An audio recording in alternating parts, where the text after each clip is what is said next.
What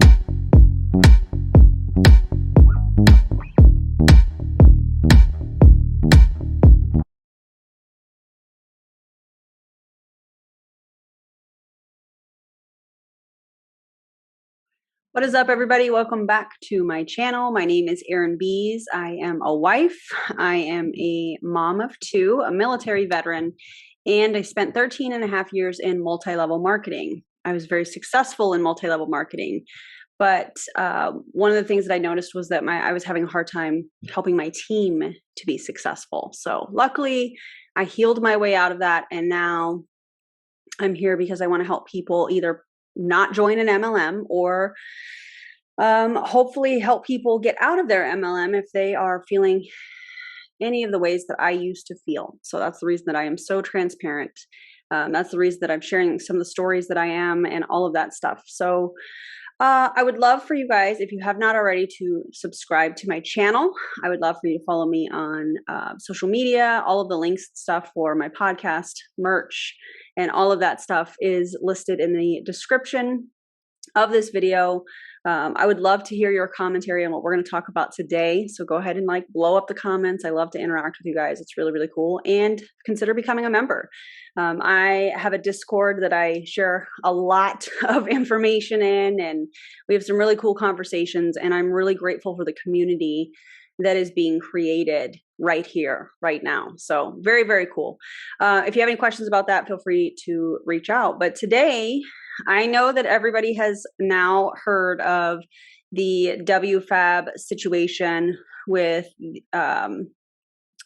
some leaders going over from MONAT to iGenius. There are plenty of other videos that talk about the details. I think some of these content creators have done such a phenomenal job. There's really not any reason for me to cover the details. I am going to give you kind of an overview on what I have seen. I'm going to give my opinion, but I'll tell you right now, the entire purpose of this video is to talk to those people that are questioning what they're doing, that are questioning, should I go over with them? Should I stay in MONAT? Should I get out of multi-level marketing? Because I remember, I remember being in that situation. I remember where I was, my headspace and my mindset, and I remember what that felt like. And so as I've been watching all of this unfold, I have really been thinking about those people. So that's what this video is about. It's about us coming together and supporting those people that are really hurt, that are really confused, and maybe embarrassed a little bit because of how this is all playing out. So I hope that you guys will help me continue to make this a safe place for all of those things. Yeah. So let's get into it. WFAB. So this is a team that is in MONAT, and I'm just going to give first names. I'm not going to put all of the social media stuff or whatever, all the screenshots. You guys can check out the other content creators that have done a phenomenal job of that. So basically, we have Kelly. We have Kelly, Jasmine, we have Dramus, and these are kind of the three. Well, there's two Daniellas, I don't know. But basically what happened was Kelly and Jasmine used to be besties. They started WFAB together. WFAB is work from anywhere, boss builders. And it's basically a lot of these MLM companies, they have team names. So it looks like an organization within the organization. So as they're talking about the team, they're not talking about the MLM company that they work for, because that's what it is. So they create this organization, they create, quote unquote systems for duplication. That's a whole nother thing that we're going to talk about. I'm going to do a whole nother video on duplication because yeah. But anyways, Kelly and Jasmine created WFAB, and I'm sure that there were some other people also that created it. And Kelly and Jasmine have kind of been on the outs with their friendship this year, it seems like. And Kelly is kind of was, and again, this is all just based on my opinion, okay? But Kelly has kind of removed her energy a little bit. Maybe she was going through something, maybe whatever, it doesn't matter. But essentially, Jasmine started to play this kind of hot and cold game with her. Like Kelly wasn't showing up like Jasmine thought she should. And so Jasmine has kind of taken some things away from her, like the chats. And for what it sounds like, Kelly was supposed to be on their Wake Up podcast that they have for that brand. And she took that away from her. She removed her from the chats and all of that stuff. And that's kind of what caused all of this. I'm sure that there's a lot more background information leading up to it, but that's what caused this. So essentially, Kelly was like, nah, man, I don't receive it. This is not cool. You know, like, are you listening to yourself? And she has all the screenshots. She shared them in her story, and it has been a mess. However, I think it's awesome that Kelly spoke up. I think it's awesome that Kelly chose to speak out against what was going on. I think we need more people like that have been in these situations with these companies and on these teams to speak out for that reason, because what she's now done is exposed all of this stuff through this kind of fallout, right? So what's really interesting to me in this is how they handled it, how Jasmine and the Danielle or Daniela's, how Dramus has handled it. They literally shut down their team chats. So all of these people are seeing all of this stuff on social media that Kelly was talking about and exposing, and the leaders said nothing. I'd venture to say that they probably were not answering any private messages or text messages. They just kind of went dark. And it's so interesting to me because people like this, in my opinion, that claim to be these incredible leaders, leadership is not fun. It's not always a good time. And in these situations, when things like this happen, this is where, in my opinion, leaders show up in a really big way and face what's happening. You can see also, you know, in the shutdown of Black Oxygen Organics, aka Boo, you know, Mark and the other guy, whatever his name is, I can't remember, did nothing. They said nothing. They sent out an email. They didn't do anything. And I think that shows a lot about leadership, because a leader is going to stand in that, I'm going to say in the muck, no pun intended, but a leader is going to stand in the muck and say, hey, this really sucks. And faces it and says, we're in this together. We're going to figure this out. I don't know what this means, but I'm not going to run and hide from it. In my opinion, they ran and they hid. And that's what pissed a lot of people off was their people had no answers. There was no leadership in this moment. And it's very interesting because I was on the Zoom that they did last Friday, which in my opinion was all about damage control. You know, a couple things about that Zoom. They had the chat turned off. So here you have people that are so frustrated. They are so frustrated. They're not getting any answers from their leaders. You know, everybody is scrambling, trying to figure out what the heck is going on, you know, and then they get on this Zoom where they think they're going to get some answers and the chat is shut off. So they can't even ask any questions. So from the very beginning, in my opinion, these people did not want to hear from their people that were trusting them. These people looked up to them. These people were like, hey, show me how to be successful in this business. And now all of a sudden, their opinion doesn't matter. I just think that is so gross and so manipulative. And my heart goes out to those people that were trusting these leaders. And I'm going to use the term leaders very loosely here because I don't really see any leadership happening. You know, when things got kind of tough and when they got exposed for what they were really doing, they ran and hid. And I have very strong feelings about that. Very strong feelings about that. But anyways, let's talk about the Zoom from last Friday. So I was on it, and honestly, it was every form of manipulation on one Zoom in 1 hour. There was massive gaslighting happening. So it was like, you know, you guys we're talking about all this stuff on social media and you didn't even give us an opportunity to say anything about it. Well, did you check your messages? Did you check your text messages? I bet you were looking at them and not answering them. I bet you put your phone on silent. I bet you saw these things and you were not answering them. And then you were saying, how dare you guys go to social media? You know me better than that. Yeah, they do. And what you were doing was very out of character. And so they're like, what is going on? And they're frustrated. And if you're not going to answer them, not that it's, I mean, like, it's their social media. So if they want to go and they want to vent and vent their frustrations, that's their social media page. But you as the leader should have been the one to answer those questions for them. You didn't do it. So then they were frustrated. Then you're going to get on this Zoom and now you're going to gaslight your people like, oh, that's not really how that happened. And you guys know me better than that, you know, and we did this for you guys. That was the thing that was like, you have got to be kidding me. You're going to sit here and say that you did all of this for your team, but then wouldn't even answer anybody on your team. What? That makes no sense. And in the Zoom, they're scolding them for these social media posts or stories. Guys, you know us. You know us. You know, we've poured into this team and all of you in the last few years, and we just needed time to plan. You guys, you might not have seen what we were doing, but we were planning. Let me tell you what they were planning, in my opinion. They were planning damage control. They were planning moving to a new company. You know, they were planning on who's going to go with us and how are we going to message people individually? Are we going to do a campaign? That's what they were planning. And then Kelly came in and like blew up the spot. And then they were like, what do we do? What do we do? And then they're mad because people are frustrated and not getting any answers from the people that used to be pretty accessible. Yeah. Okay.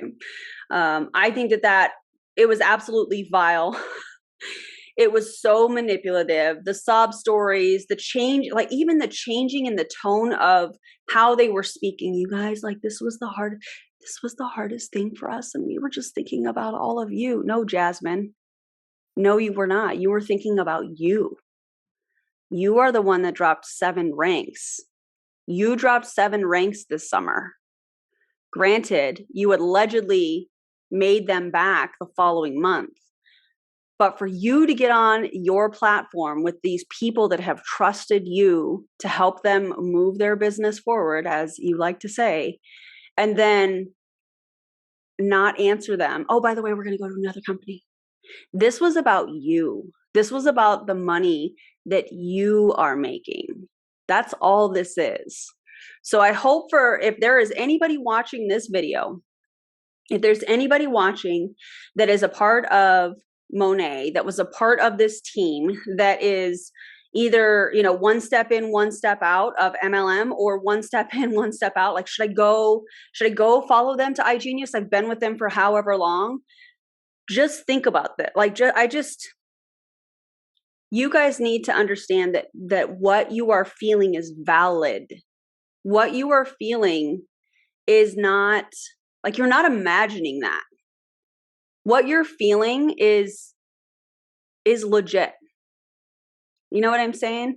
So like at the end of this Zoom, it was like, oh, can we talk about this? And I think it was Jasmine. Jasmine was like, no, we can't talk about this. We're going to iGenius.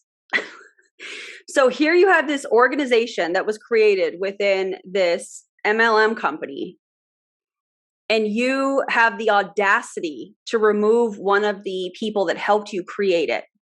And then you're going to take this kind of volunteer army, because I look at MLMs like it's a volunteer army. So you're going to take and demand that this volunteer army move to iGenius, but you're going to package it in a way where it doesn't feel like it's cross-recruiting, but it's actually cross-recruiting.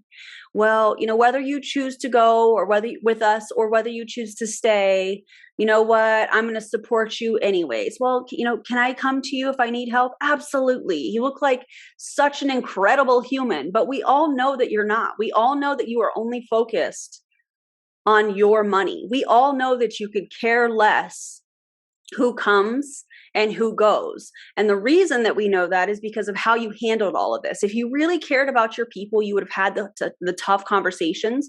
You wouldn't have shut off the chat in your team chats, and you wouldn't have shut off the chat in your Zooms. You would have listened to your people. You would have validated how they were feeling. You would have faced the fact that you didn't handle this in the right way. But hey, good luck at iGenius. It makes no sense. Like, it was so gross. That Zoom was absolutely disgusting. I was on the one last night too, which was basically an opportunity an opportunity Zoom where they were trying to recruit people. And can I just tell you, the amount of anti-MLM people that were taking up space on that Zoom was absolutely incredible.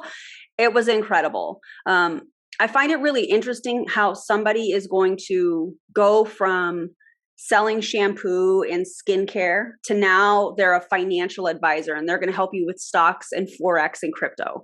Like, it makes no sense. And one of the things last night on that video, Dramis did a lot of the explaining, but she was like, I don't want to be an expert in any of this. I don't want to understand this. So instead, I'm going to focus on the AI. Well, the AI is like one of the products. I like how I like how they're using the word products that they have. It's actually not products. It is software. It is a monthly subscription software that teaches you Forex, allegedly, and crypto and stocks. But here's the thing, you can learn all of that for free. So like, if there were ever like a genuine, like really bad scam of a company, in my opinion, it's going to be some of these companies like iGenius. That's just my opinion. So it was really interesting to watch her try to explain it. I feel like she was just repeating what she was told to repeat. And if you can go from selling shampoo and skincare, and now all of a sudden you're going to sell this software-based education with an AI thing, with a monthly subscription and a startup fee, it was never about the products. And it's only about your money. Your money. So I don't know. Let me know what you guys think about that in the comments. But now that I've kind of given you, I feel like I went a little overboard in the explanation, but I really did have a lot to say about this. I want to talk to those that are questioning what they're doing, if they should be going to iGenius, if they should stay with MONAT, if they should get out of MLM altogether, because I want to tell you kind of how some of this happened with me. So like cognitive dissonance to me is like a little crack in your belief. Because these companies, we know, they're very, very, very big on belief in the company, belief in the products, belief in yourself, belief in what we're doing and our mission here. And what happens is there will come a time when there's a little bit of a crack in that belief.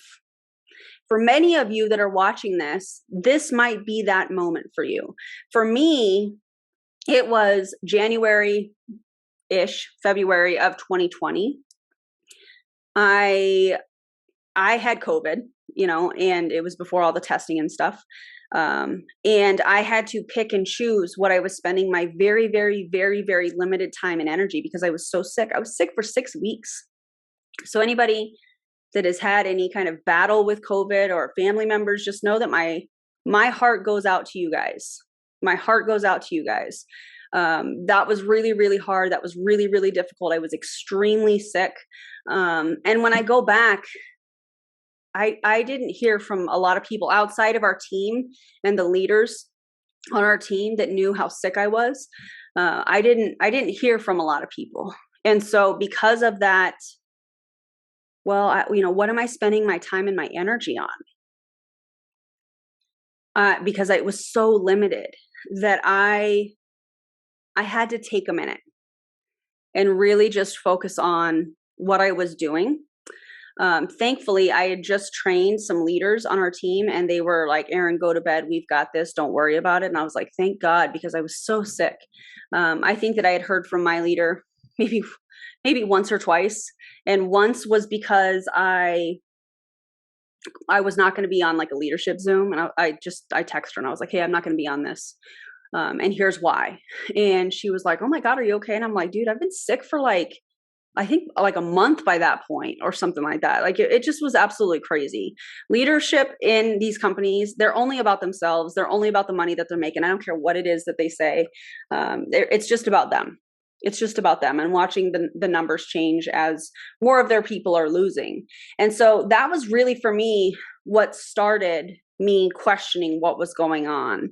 Then I started to see some behavior because, in MLMs, they create this kind of chaotic space. You should be working, you should be messaging so many people a day, you should be showing up on social media, plus these Zooms, leadership training, company training, get to the company event, and it's like one thing after the other. And it creates this kind of chaotic smoke screen around you. I think of, what's the character from Peanuts that has I think it's, no, it's not Linus. He's the one with the blanket, but the one that like stinks and has this kind of cloud. You guys know what I'm talking about? That's what that felt like to me. It was this chaotic smoke screen. And when you're in that kind of space, you don't have time to ask questions. You don't have time to check in with yourself and be like, well, how do I feel? How do I feel about this? How do I feel about cold messaging?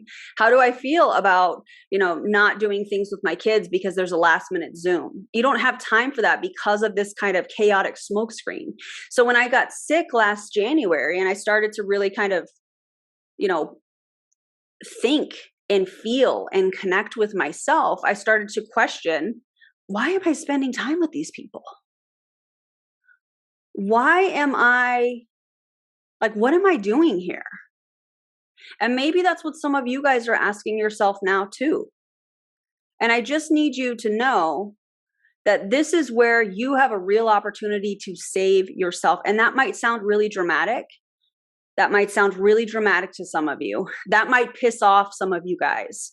Because I know, when I started to dive into anti-MLM content, even after that, even at the beginning of this year, it pissed me off. It made me mad. I told Roberta Blevins this the other day. I was on we were recording a podcast that's going to be coming out this month. And I said, I was really mad at you. I was really mad at you. Even though everything that you were saying was correct, I was really mad at you because I was ready to face it, but I wasn't ready to face it. And so if some of you are watching this and you're mad at me, that's okay. I love you anyways. I love you anyways. And I know where you're at. So for those of you that you're feeling that way, here's what I suggest you do. And it might sound kind of cliche, but start journaling. Start leaning into the anti-MLM community. You don't have to comment. You don't have to like the videos. You don't have to do any of that. But just start watching. Because when I found some of the anti-MLM community content, specifically on TikTok at the beginning of this year, so I'd spent all last year questioning what is going on, why am I doing this, and then I started to really become aware that our team was not winning. And it wasn't a matter of, oh, we're not winning here, so we're going to go to another company. I started to realize, no, I've been in the industry for so long. I've been a part of 6 companies, and this has always been the theme: helping people make the money that they wanted to. And that never happened. I was always the one that was at the top of the pyramid. And so all last year I questioned. Then I found anti-MLM content at the beginning of this year.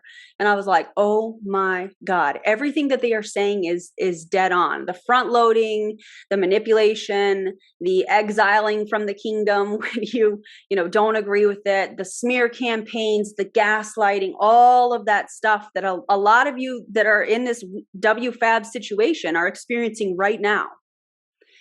And I just started listening. And in fact, Roberta Blevins was the first anti-MLM content that TikTok decided to show me. And when I first saw it, I was like, oh, I'm not listening to this. And I immediately swiped up. I'm not listening to this. And then I had to stop myself because I had that little crack. I had that little crack in belief that I had been trying to figure out what it meant. And I said, but I've never listened to the other side. And if that is the only thing that I just got goosebumps. If that is the only thing that you guys get out of this video today is to just listen to the anti-MLM community, fantastic. Fantastic. Because I responded, even though I'd been questioning for about a little over a year, what I was doing, what I was a part of, I still had that programmed response to swipe through. I'm not listening to that. But I stopped. I went back a couple videos and I started watching, and everything she was saying was correct. All of it. And I was just like, wait, so this isn't just doesn't just happen on my team. This doesn't just happen in my company. This happens in all, because she wasn't even talking about my company that I was a part of. She was talking about a whole nother company. And I'm like, wait, but that's the same. That's the same. So then I started to binge. I wanted to know all of the things. And that's how I found Julie Jo. And Julie Jo and I have become really great friends out of this. And I've created some really great friendships. That's how I found Chelsea. That's how I found all of these people, Jessica Hickson, and just all of these people. And all of a sudden my eyes, like I felt like the wool was pulled from over my eyes, and I could see things clearly. I could see the devastation that I had caused by being a part of it. It was never my intention to hurt anybody. And that, I think out of that was the hardest part for me, was realizing that by participating in it, I was hurting people, and I had hurt people for a very long time. So for those of you that are watching that may or may not be ready to make whatever decision is right for you guys, I want to encourage you to do a couple things. One, just watch and listen. Just watch and listen, and really try to remove that programmed response that we all have had. We all had it. We all believed what we were doing was correct. We all believed that we were doing the right thing, that we were actually helping people. Every single one of us felt that way. I will say that confidently. You are not alone. So what I need you guys to understand is like, not understand, but just listen. I guess that would be the first step. Just listen. Look up your company's income disclosure statement. Watch some videos. Just do a quick search on YouTube for your company and anti-MLM. You can do the same thing on TikTok. You can do the same thing on Instagram. You can do the same thing on podcasts, because I know that there's going to be a lot of fear for a lot of you, and you're not always going to want to comment or, reach out or like some of the stuff, but just listen and see if it resonates. See if it validates how you're feeling, because it definitely did for me. And it was very, very overwhelming. So that's the first thing that I would suggest. 1, just listen. 2, look up your company's income disclosure statement. 3, do a profit and loss report for your business. Do it for the last 6 months, do it for the last year, do it for however long you've been in business. Look at what you're really making versus what you're putting in. And that was really hard for me to figure out, or not figure out, to face, when my accountant was like, yeah, you made 10K net last year. And I was like, what? I sold over 77,000. I made 10K. And it was not because of managing money incorrectly. No. But do a profit and loss statement for your business. Okay. If you're a reader, I highly suggest reading Ponzonomics by Robert Fitzpatrick. I highly suggest reading Cultish. I highly suggest the Life After MLM podcast. I highly suggest the Dream podcast. I highly suggest listening to any of the stories that I have shared on my podcast. There are so many resources that you can quietly listen to. The fear that you are going to experience, and that you maybe are experiencing right now because of being judged, being shunned, being smear campaigned, being talked about. I mean, that's kind of the same thing. I'm just going to tell you very honestly, some of these people that you think are your friends are just there because it's a transactional friendship. You guys are all in it together because you're in the same company, you're in the same struggle, and when you leave, you remove those things that you have in common.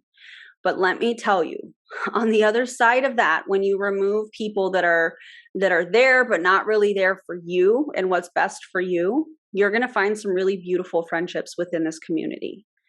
So there you have it. I hope that the reason that I wanted to do this video was because I wanted it to be kind of a resource. So you're questioning your MLM. And right now it's front and center with the WFAB group. It's front and center with all of the distributors that are in Boo.